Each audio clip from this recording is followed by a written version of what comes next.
Hi guys, welcome back to the channel. If you are new here, my name is Yvonne. And yes, this is my last project ever in our workshop here. Oh, I had to definitely get back and take this entry in front of the beautiful pallet wall that Chris made. So yes, in today's video, I am doing the last furniture piece that this workshop will ever see done by GCR. So if you are new here and you do not know what I'm talking about, we have bought a new house, moving our business into a new workshop. So down in the description below, there's a link for that channel so you can follow the journey if you're interested in the behind the scenes, setting up a new house, setting up a new workshop shop in the middle of a YouTuber that puts on lots of videos in a week. So we'll see how this all works. But anyway, I wanted to make this furniture piece a good one. So I looked in my stash, kind of left this piece here in the workshop when we had moved all the other pieces. And I'm like, I know this will be a great transformation for you all to watch.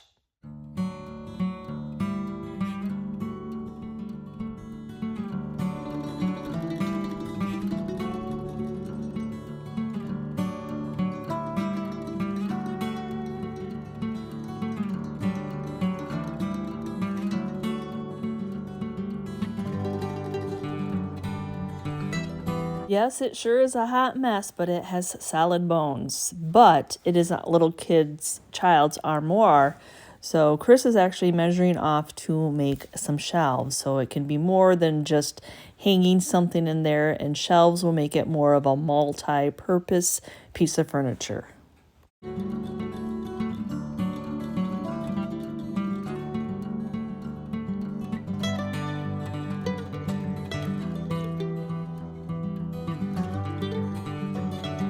We're just using up what we can find that's left in our shop, and a piece of plywood will suffice to make some shelves, though he has to cut out some notches for the back pieces. There's some molding, and so those little areas you have to work around. So if you see that in the back, that's why he notched it out. So he's just making, a dry fit to see that it fits. If you worked with plywood, you know that it is not smooth. So I'm going to take some 80 grit sandpaper, work from 150 up to 200, try to see if I can get it nice and smooth. And if there's any knots or gouges, I'll deal with that once it gets into the cabinet itself.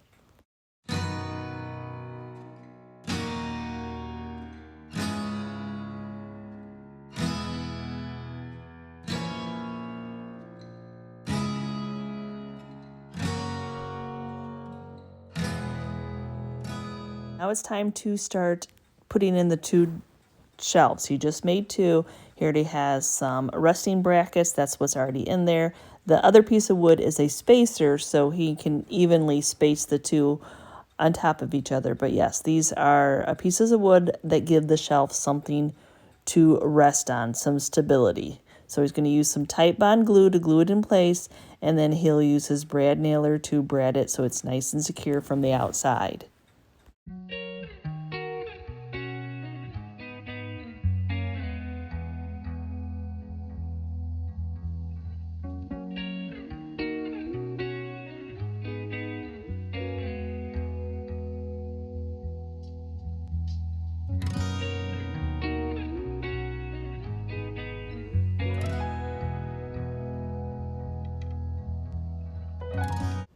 Now I'm going to go ahead and work on these wheels. As you can see, they're rusty crusty, they're old. I'm going to leave them as is. I'm not going to mess with that patina or try to take them out to clean them or anything like that. But I am going to use some WD-40 to get these oiled because it does not roll very smoothly. So I'm just taking a paintbrush just to really try to get it in that area. Somebody sure did have a lot of fun with a pack of stickers back in the day. Look how sun bleached they are, and they are so brittle. So luckily, just my scraping tool is able to get most of it off. It's going to have some of that dried sticky residue. It's not going to be sticky, but dried residue behind, I can sand that off. But oh my gosh, that was a lot of stickers. Oh, children and their creativity.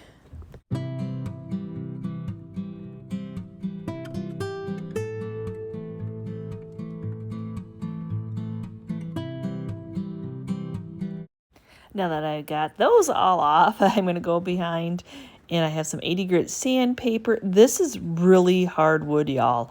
I don't know what the maker of the wood, maybe a maple. I'm just guesstimating. But it is super hard. So I really needed to bring out strong grit to be able to scuff sand this piece. Because it's also super smooth. So whatever top coat they have on it, it's bubbled, but it's really smooth, so maybe an older shellac. But first I want to make sure that I get all the left behind sticker material gone. Then I'll go ahead and scuff sand the rest of the piece. Like I said, it is super smooth. It's super shiny. I mean, you can't really even tell, but I need something for my paint when I repaint it to grab onto. And this little detail at the end, I'm going to go in with just some 80 grit sandpaper, but I'm going to go in and fold that paper over, really trying to get into those creases. It's a detail that the sander has a little bit harder of a time to get into. I don't know what happened to the top of this, but it is stained up. Oh my goodness. And it is in there. It's not coming off. The top doesn't have really any scratches or dents or anything, but something had spilled and had been there for an awful long time that soaked all the way through all that wood. So luckily I'm going to be painting this, and I'm going to be painting it dark. Yes, Chris is moving our shop as I'm working on this piece, y'all. Like emptying it out. I'm like, hold on, I might need that tool. But anyway, yeah, so luckily I'm going to be painting this a darker color. Can anybody date this piece with that hardware? I'm glad that it I'm glad that it's screwed in, but of course it's never just a drill. It always ends up being a flathead. But yeah, and luckily there's no glue on it, so I'm able to remove this hardware.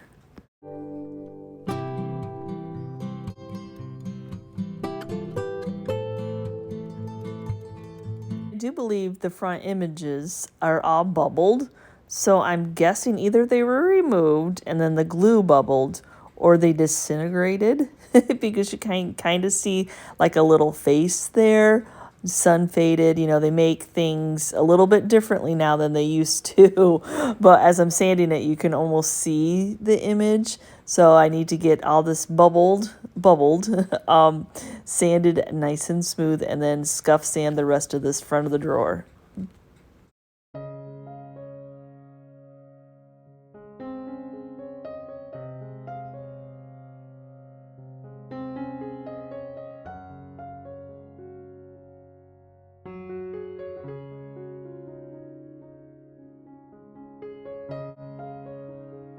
Now, other than being dirty, the inside is in great shape. This had great bones to it. So I don't want to take, I'm just going to leave the inside natural. I'm going to leave it what it is, leave that character of it being an older piece. But I'm going to take the time to tape off so I don't have to worry about drips and runs on the other side, that I have minimal cleanup after I get it painted.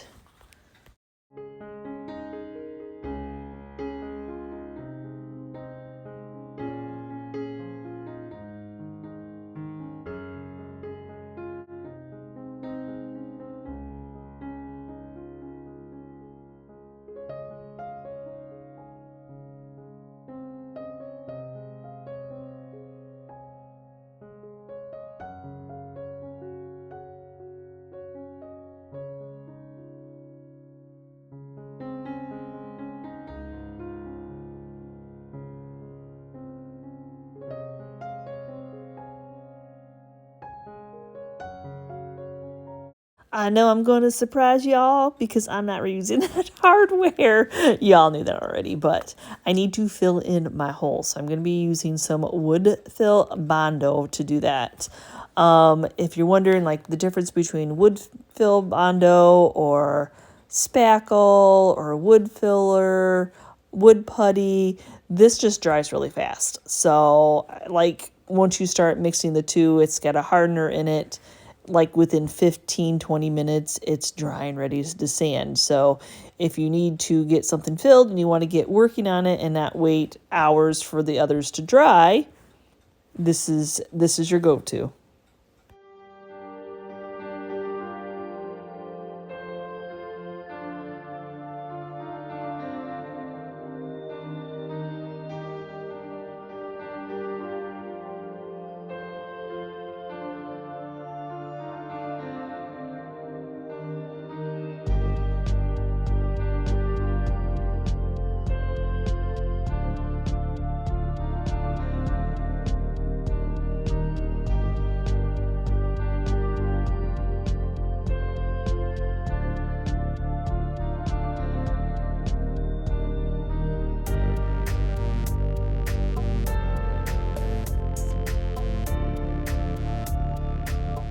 And I have that part of the prep done. It's time to get this washed off. And everybody does their prep differently. This is just what works for me. I like to tape off, make sure that my tape is good and on there, and then I do what I need to do, and then I wash. So I'm just using some hot water and some Dawn dish soap. It is a great degreaser.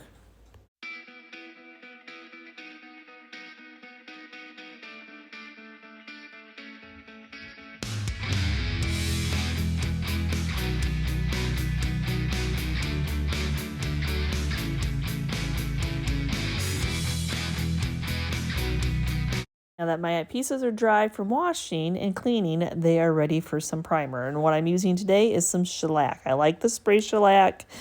It just helps even out their porosity where I put the Bondo, anywhere that I left a little bit of the top coat, because I said this top coat was really hard on here. This wood is really hard. So I'm going to go ahead and do a couple coats. My shellac is drying. I need to work on the hinges. I have some new pieces, some new hardware that I don't need to paint. It's already black, but I need to paint the hinges. So I have to figure out which screws go to, yeah, the hinges. And then it has a closing mechanism, but I like the patina on it, so I think I'm just going to leave that alone and just paint the hinges.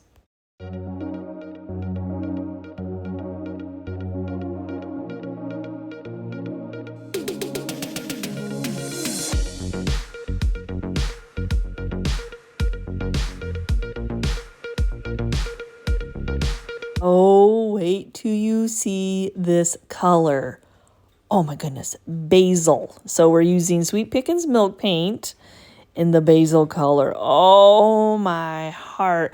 And I just can't envision this dark green color on this piece, especially with that red inside. It's, really warm inside. Oh my goodness. So if you have not used milk paint, it's a dry powder. You mix equal parts paint to equal parts water. You stir it up for 2 minutes, let it thicken for up to 10 minutes. And oh my gosh, it's just amazing. Uniqueness about milk paint is it will crackle. It gives that old-timey finish to a piece. Now, remember, I told you this is really hard wood. I've got 2 coats of shellac, maybe 3, especially on the top of that little cabinet. So this is just going to go on, seem like it's going to go on really light because of the water and just the way that this piece is. So I'll probably end up having to do 3 coats on this piece, but I don't want to overdo it. I don't want it to be like it was so runny or anything like that, trying to get my first coat to darken. You know what happens? You get that first coat on and the second coat will grab onto that first coat. So I'm just trying to, just lightly get it on and just let it do what it does. But oh, look at that color, you all. Oh my goodness. I have you ever wished you could snap your fingers for the finish so you could see what it looks like already?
So yes, I know that the first coat is not very dark, but that's okay because it'll give my next coat something to grab onto. And I don't mind doing 3 coats, or rather not have it so chunky and so thick, just to try to cover it in 2 coats. This is a dark color, kind of like white. Sometimes those dark colors need to have multiple coats too.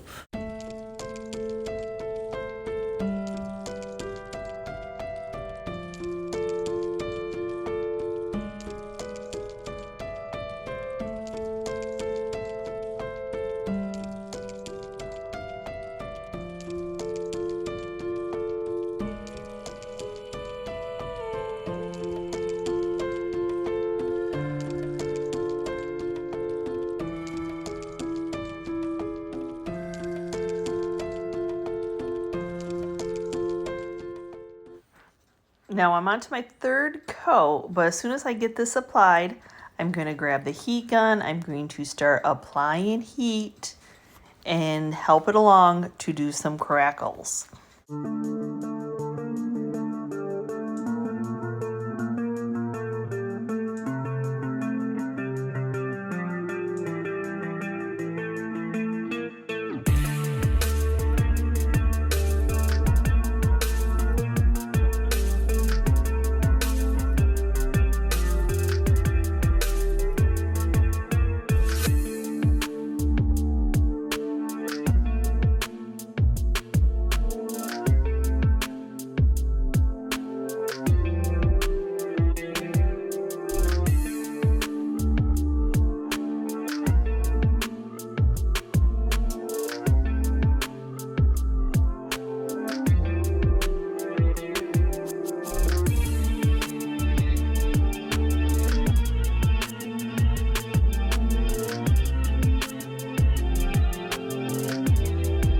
Well, that was a lot of fun, but don't always expect that it will crackle. I had lots of spots that didn't, but that's just how milk paint is. It does and it doesn't. And then you can see I'm going to get some big chips on this one. Remember, I told you that this was just a really hard wood. It was had lots of shellac on, even though I scuff sanded it. I think it has a lot to do with the hardwood, so I'm going to have a lot of distressing, but I don't care. I wanted it to be yummy, old, crackled, aged paint. So now I'm just taking some 220 sandpaper and whatever's raised crackle, as you see, is coming off. And then I'm just smoothing out that milk paint. I'm just distressing the edges, getting down to that natural wood. Oh my goodness, this color is amazing. Color is only going to get better. So I'm adding some Jolie black wax, and then I'm rubbing it in with some Varathane and natural wax, and that's going to get into those cracks and crevices and really richen up this Basil paint.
Now the fun of putting the hardware on. The fun because I remember this is the last project in our shop, and the levels and the squares and all those tools are at the other house. So I'm like, okay, old-fashioned way, I will just use a ruler, get that measured, another ruler to measure it down. I'll keep bumping it, and then I'll keep straightening it.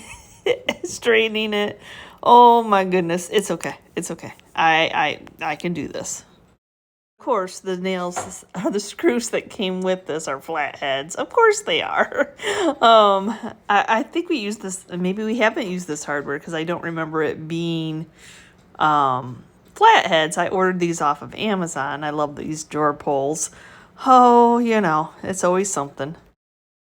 Now, as long as I measure the same on the next one, I have 5 of them to do, so I could do this. So, yes, just center it in the middle, double check how far it needs to come down, drill it, and this is such hard wood that I had to drill all the way through.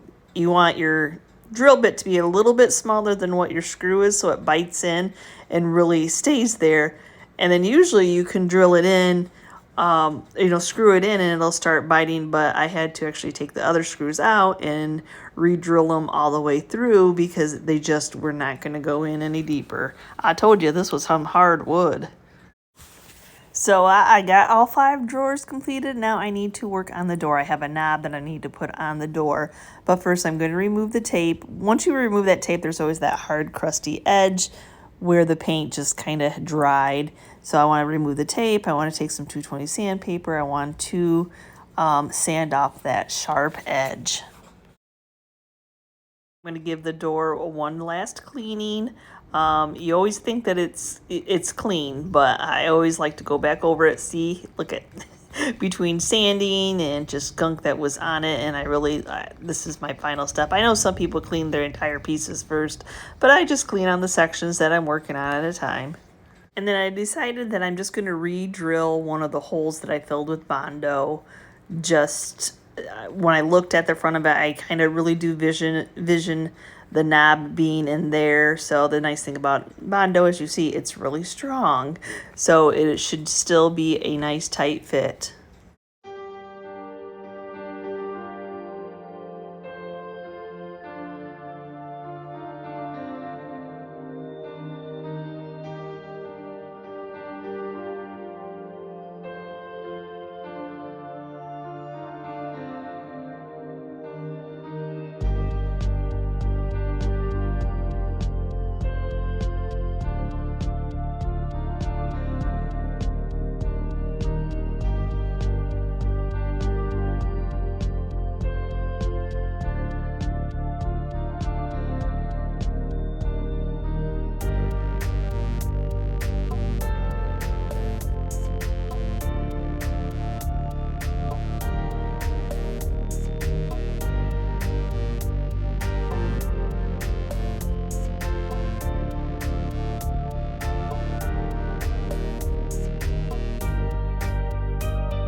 Now that everything's coming together, I'm going to give the drawers one final refreshing with some Howard citrus wax to make them smell really good.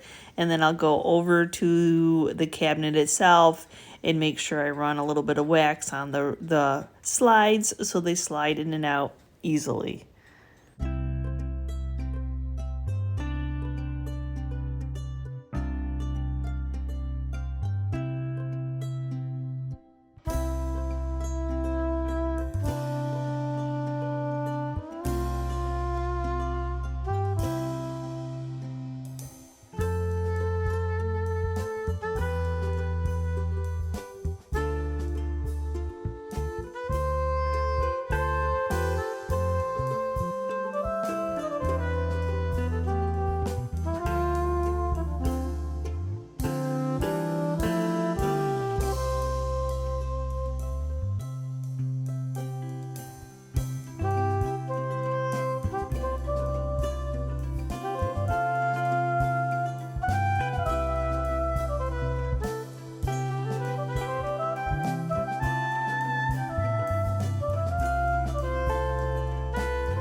So thank you so much for watching today's video, supporting me through this journey, Chris and I in this journey of our workshop.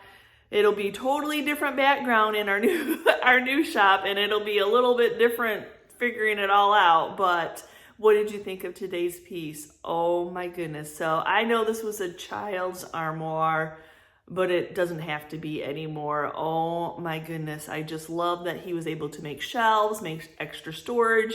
It doesn't have to be put in a bedroom. It can be put anywhere you want it.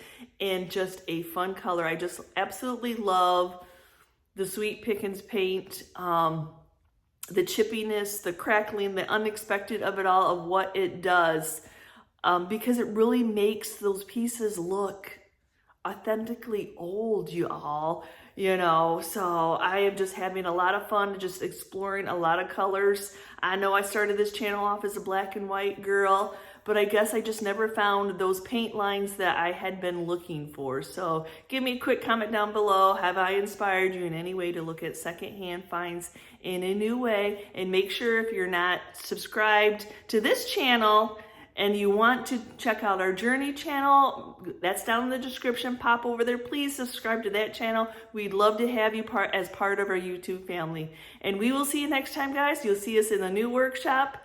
Thank you all. We love you. Thank you all for watching today's video. Bye.